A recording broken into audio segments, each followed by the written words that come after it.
लक्ष्मीनारायण भगवान की जय। सियावर रामचंद्र भगवान की जय। रामो राजमणि सदा विजयते। रामं रमेशं भजे। रामेण विहता निशाचरचमू। रामाय तस्मै नमः। रामान्नास्ति परायणं परतरं। रामस्य दासोऽस्म्यहम्। रामे चित्तलयः सदा भवतु मे।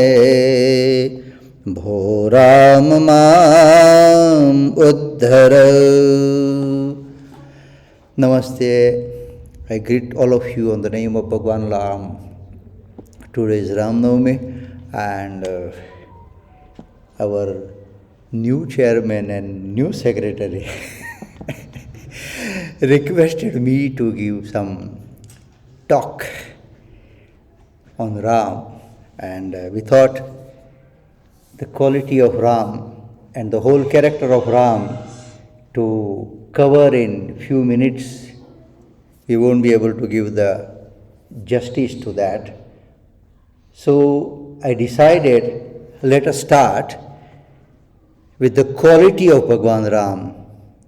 Of course, Bhagwan Ram is full of qualities, but today I am going to discuss with you Bhagwan Ram as an ideal son. Whatever I am going to share with you is based on Valmiki Ramayana.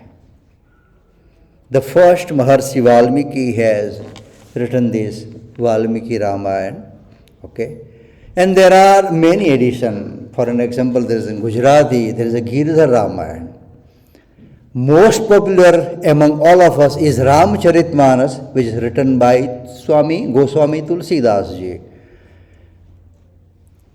In Tamil, it is a Kamba Ramayana, and so on. There are so many editions.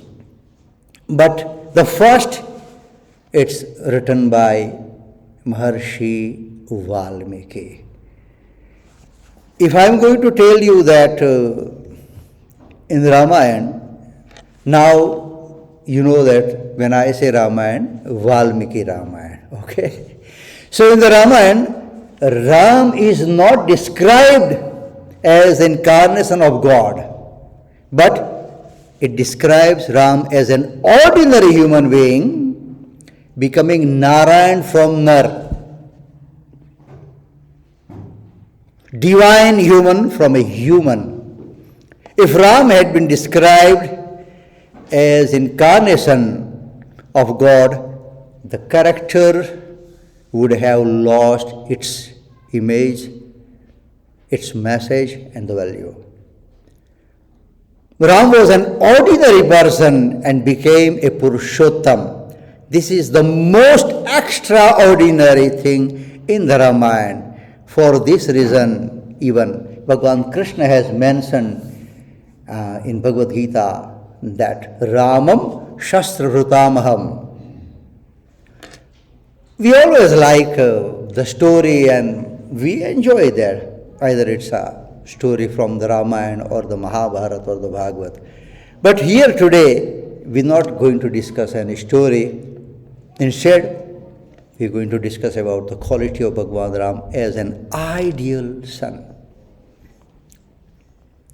We have been reading or listening to this Ramayana or the Ramayana Katha for years. Unfortunately, what happened, we have leave it as impossible for us to imitate the qualities of Ram, because we think he was Bhagwan and he can do it. Bhagwan Ram is and was here to demonstrate Otherwise, if it is just to kill the Ravan, or if you take Bhagwan Krishna, just to kill the Kamsa, then who will tell Ram as Bhagwan or the Krishna as Bhagwan? He could have done it from the top. He doesn't have to come just to kill Ravan or to Kamsa. To demonstrate. And that quality we as human can imbibe in our life. That we must not forget. So, unfortunately, we leave it as impossible for us to imitate the qualities of Ram, thinking that they are all qualities of God. In fact, those qualities can be imbibed, brought to life. That is why the character of Ram has been created. That we must keep in mind. Once upon a time, Sage Naradji did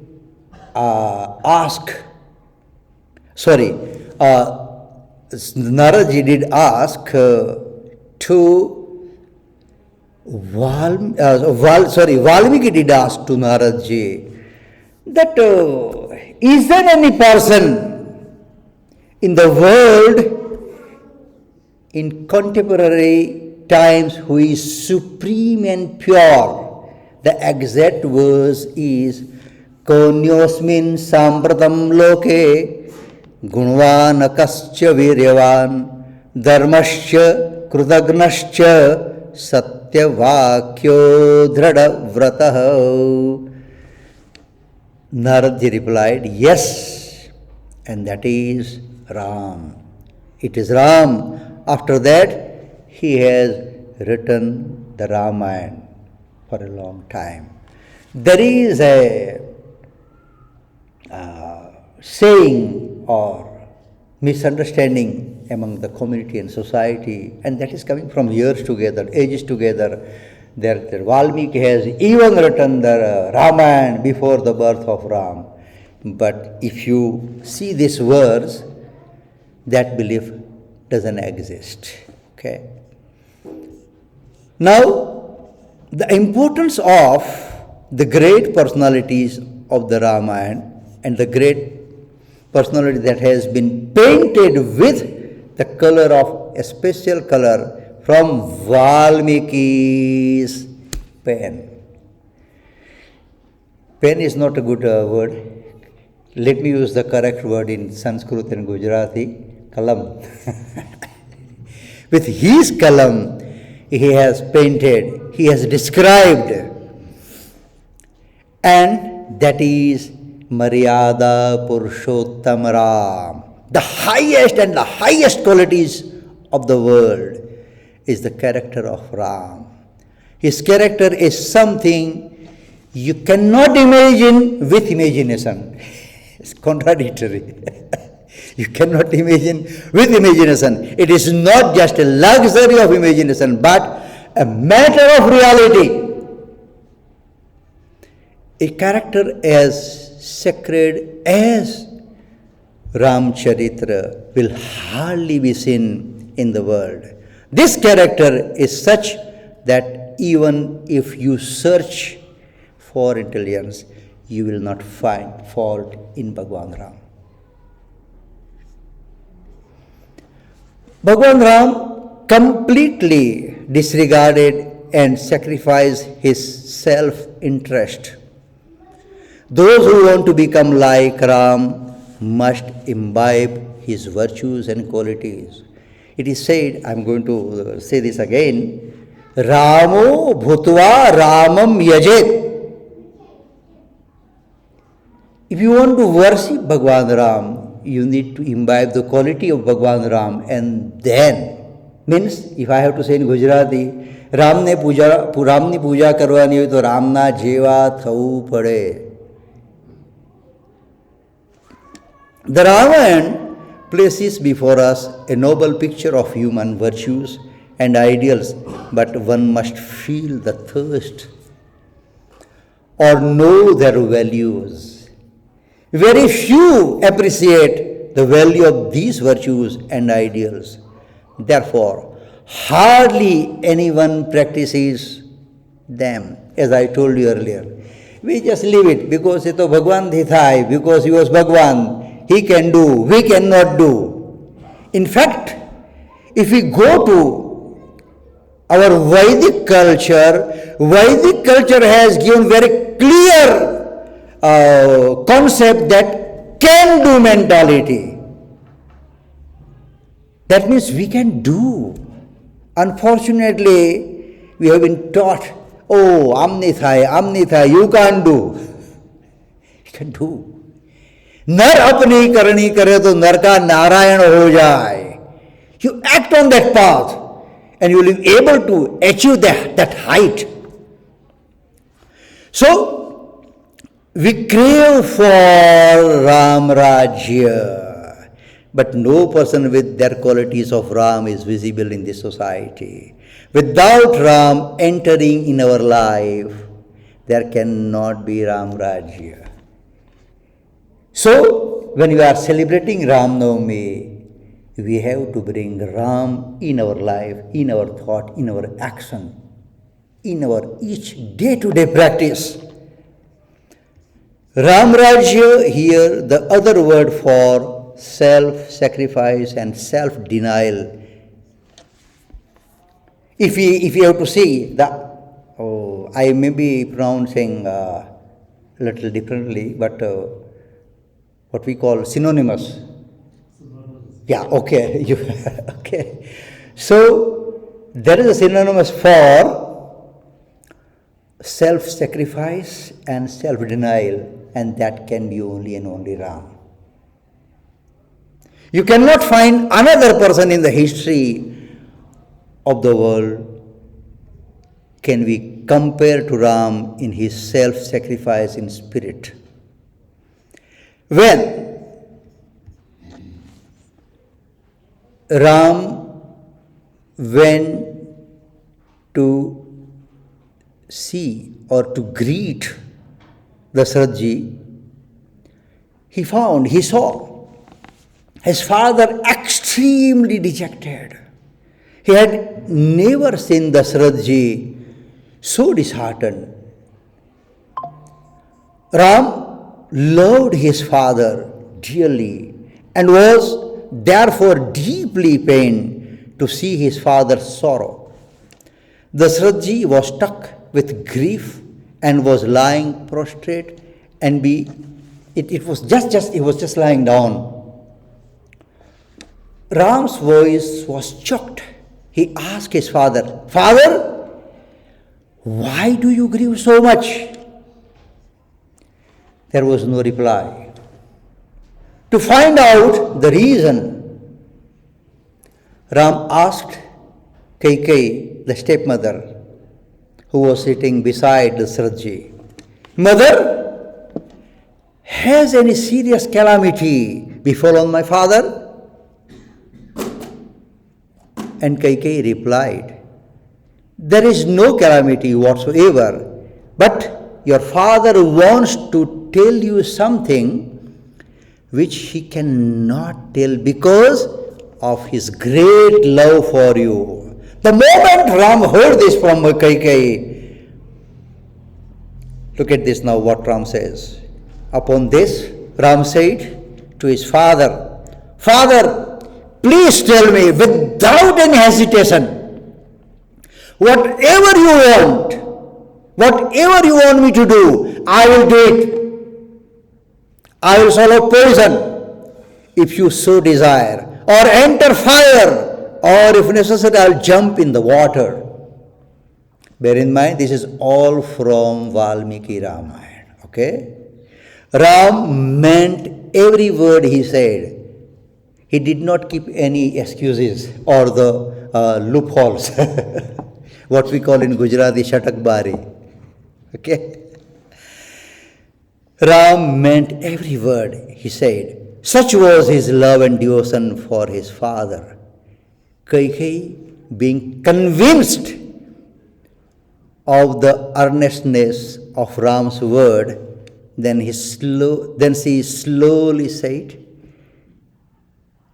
What Dasarathi wants to tell you is that the kingdom should go to Bharat, and that you should go to forest for 14 years.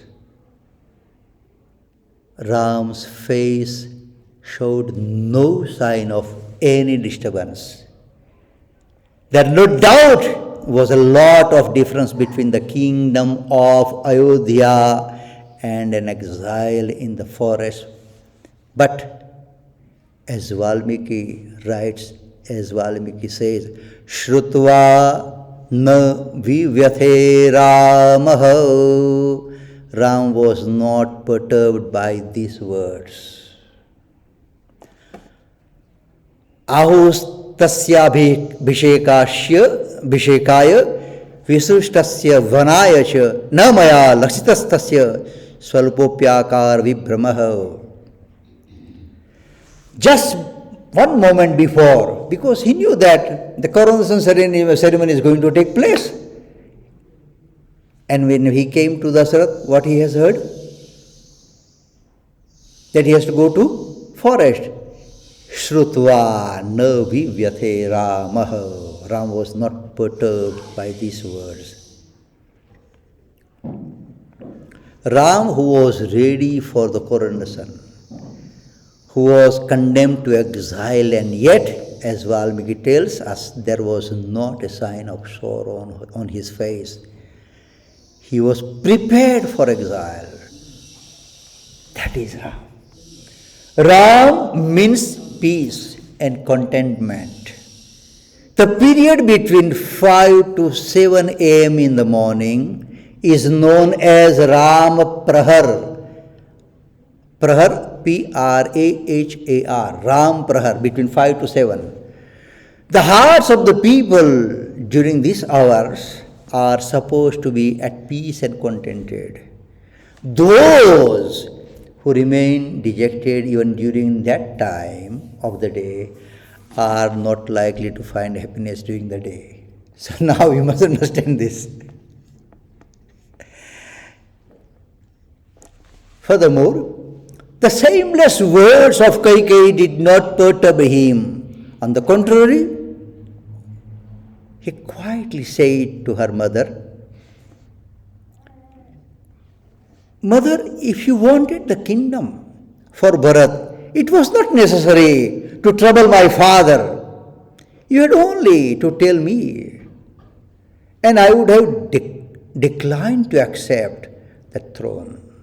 There is no difference between me and Bharat. There is no difference as to who rules, whether Ram or Bharat. We are one.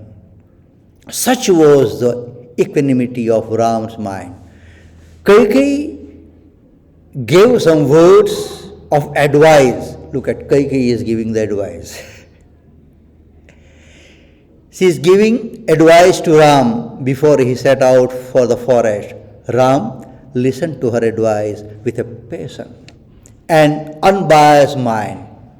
Who else could have shown such patience to a greedy and misguided woman like Kaikeyi, as Ram did?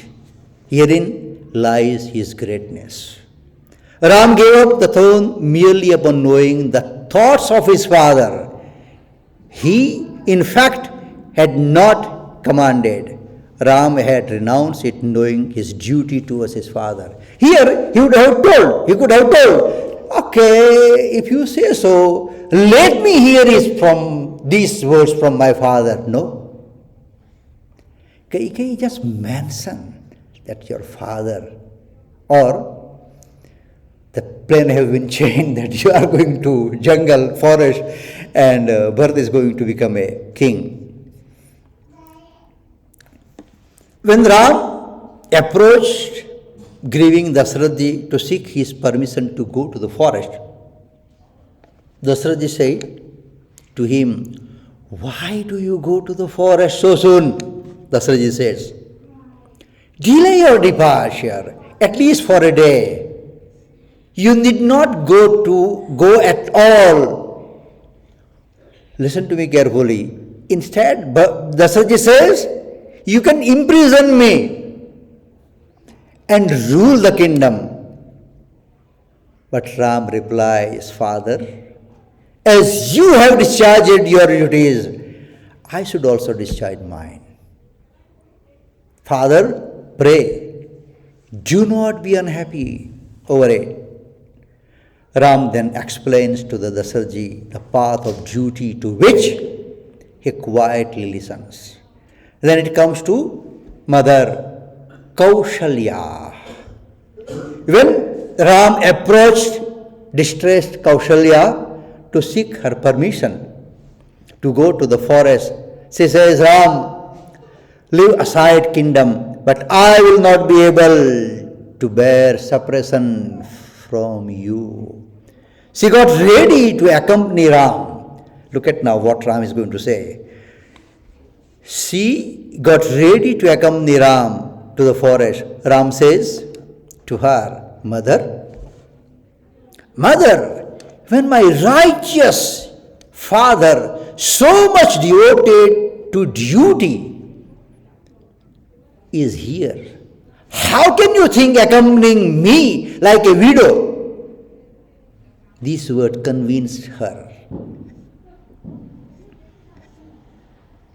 Ram played his part in the best possible manner in every role that Providence assigned to him. Ram was marvelous son. Ram himself has said, I am properly discharging my duties as a son. Of course, all brothers cannot be expected to have qualities of Bharat, nor can all sons be like Ram. Ram holds an ideal for every son. When Kaikeyi was doubting what Dasarath says, Dasarath had said to Kaikeyi, you are doubting about Ram and his word. But mind you, Ramo dvir na bhasate. Ram speaks what he means, what he says, he does. The moon may give up its beauty, the Himalaya its coldness, and the ocean its boundaries, but Ram will not disobey the command of his father. The grief-stricken Dasarath says, listen to this sentences very carefully. That grief-stricken Dasarath says, it is my misfortune that my son obeys me every time. It is my misfortune that my son obeys me every time. In the present time, father said, it is my misfortune that my son never listened to me. Never obeys me, while Dasarath wants Ram to disobey him, but this was not possible. His unflinching faith in Ram had proved true.